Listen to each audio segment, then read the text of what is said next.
பார்க்குற உங்களுக்கே கட்டைய நினைக்கும் போதே சந்தோஷமா இருக்குல்ல. கட்டைய எங்க தனியா விட்டு போனீங்க? சென்னையில கொண்டு போய் வச்சுக்குங்க. நாங்களும் வாடகை வீட்ல தான் இருக்கோம். கட்டைய மட்டும் நீங்க இது மாரி விடலாமா? சொந்த வீடு சீக்கிரமா வாங்கிடுவீங்க. கட்டைய கூட்டிட்டு போய் சென்னையில வைங்க. கட்டைய நான் சென்னையில வந்து பார்க்குறேன். அப்படின்னு ஏகப்பட்ட கமெண்ட் படிச்சேன். படிக்கும்போது எனக்கு சொல்ல வார்த்தைகளே இல்ல. அவ்வளோ மகிழ்ச்சி. ஆனா, இப்ப நீங்க பார்க்குறீங்கல்ல கட்டையும், டிட்டியும். டிட்டி கூட தான் இருப்பான் கட்டை. இவனுங்க 2 பேரையும் சாப்பாட்டுக்காக கூப்பிட வந்தோம்.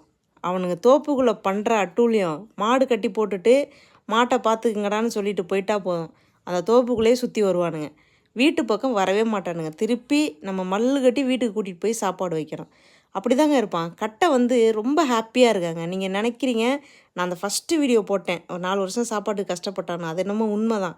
ஆனா, இப்ப சாப்பாடு அவனுக்கு வந்து பசிக்கிறதுக்கு முன்னாடியே குடுத்துர்றாங்க. அதுல எந்த ஒரு யோசிக்க வேண்டிய விஷயமும் இல்ல.